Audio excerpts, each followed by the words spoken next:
उन्नत भारत अभियान के मूक्स पाठ्यक्रम सामुदायिक जुड़ाव एवं सामाजिक उत्तरदायित्व की पंचम इकाई सामुदायिक जुड़ाव में अनुसंधान एवं नवाचार संबंधित मुद्दे, इसके द्वितीय व्याख्यान ग्रामीण संकट, कोविड-19 का प्रभाव और आपदा का शमन।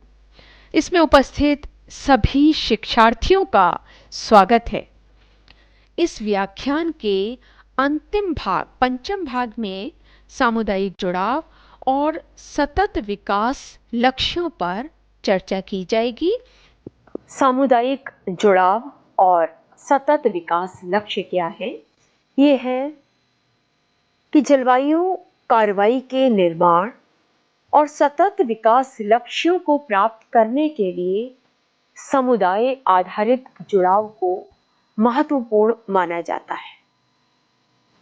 प्रभावी सार्वजनिक भागीदारी से भ्रष्टाचार कम, अधिक पारदर्शिता और बेहतर कानून, नीतियां और सरकारी कार्यक्रम हो सकते हैं। जब प्रभावी रूप से सार्वजनिक भागीदारी होगी, सभी की भागीदारी होगी, तो उसके फलस्वरूप भ्रष्टाचार में कमी आएगी, पारदर्शिता भी अधिक हो जाएगी, बेहतर कानून व्यवस्था, नीतियां और सरकारी कार्यक्रम हो सकते हैं। जिम्मेदार नेतृत्व और कानूनी ढांचे एसडीजी को हासिल करने में मदद कर सकते हैं। नेतृत्व भी जिम्मेदार व्यक्तियों पर होना चाहिए। लैंगिक संतुलन होना चाहिए। लिंग के आधार पर भेदभाव नहीं होना चाहिए। इसमें भी समानता होनी चाहिए। युवाओं की भागीदारी, जो युवा है वे बढ़ चढ़कर भाग लें, आगे आए और किसी को पीछे नहीं छोड़ना। समावेशी रणनीतियां एसडीजी की उपलब्धि को गति प्रदान करेगी। सभी को आगे बढ़ना है, किसी एक को भी पीछे नहीं छोड़ना है। जब संवेद प्रयास होंगे, सभी का सहयोग होगा, तभी सतत विकास हो पाएगा। समुदाय का प्रत्येक सदस्य यदि सहयोग करता है, तभी वह लक्ष्य तक पहुंचता है। उस समुदाय विशेष की सफलता होती है, वह आगे बढ़ता है, परिपक्वता को प्राप्त होता है। और यह सामुदायिक जुड़ाव कार्यक्रमों के माध्यम से ही हो सकता है, जिसमें सभी क्षेत्रों के लोग सम्मिलित हों। आरटीआई सूचना का अधिकार 2005 का सूचना का अधिकार अधिनियम नागरिकों को सरकारी जानकारी का अनुरोध करने और त्वरित प्रतिक्रिया प्राप्त करने की अनुमति देता है। ये सूचना का अधिकार क्या है? इसके अंतर्गत जो 2005 का सूचना का अधिकार अधिनियम है, वो नागरिकों को सरकारी जानकारी का अनुरोध करने और शीघ्रातिशीघ्र प्रतिक्रिया प्राप्त करने की अनुमति देता है। यह कार्मिक और प्रशिक्षण विभाग, कार्मिक लोक शिकायत और पेंशन मंत्रालय की एक पहल है, जो एक आरटीआई पोर्टल गेटवे प्रदान करता है।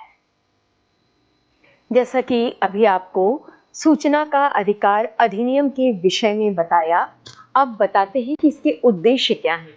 इसका उद्देश्य है कि मुख्य नागरिकों को सशक्त बनाना। इसके माध्यम से किसी भी समुदाय विशेष के नागरिक सशक्त बनते हैं, अपनी शक्ति को पहचानते हैं, सबल बनते हैं। तो सूचना के अधिकार अधिनियम का मुख्य लक्ष्य नागरिकों को सशक्त बनाना, सरकारी कार्यों में खुलेपन और जवाबदेही को बढ़ावा देना।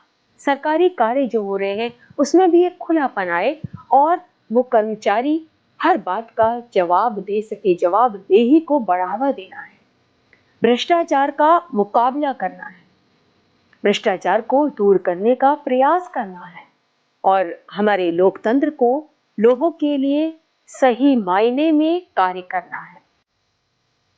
एक अच्छी तरह से सूचित नागरिक सरकारी साधनों पर आवश्यक सतर्कता बनाए रखने और सरकार को लोगों के प्रति अधिक जवाबदेह बनाने में सक्षम है।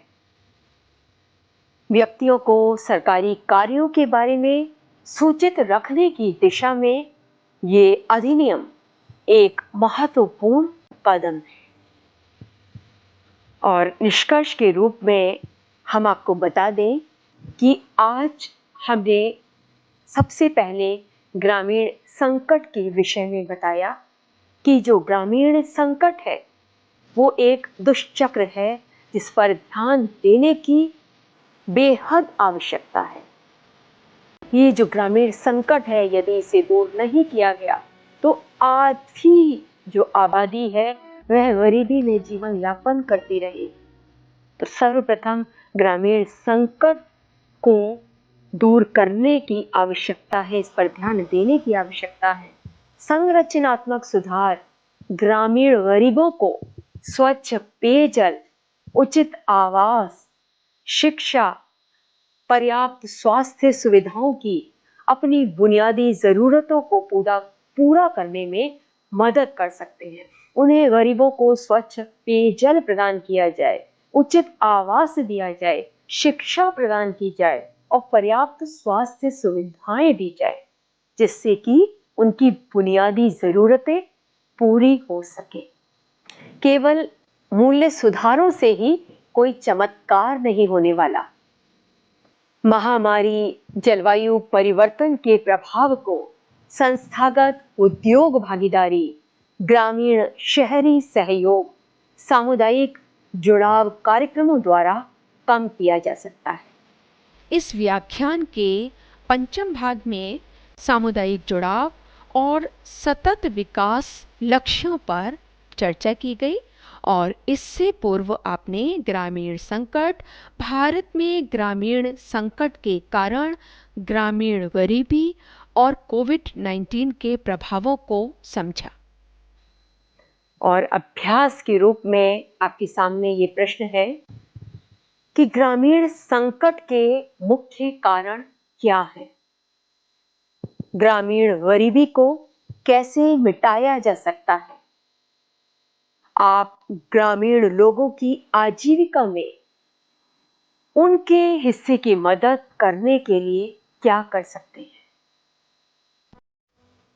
तो आपने व्याख्यान को सुना। आप सभी का बहुत बहुत आभार।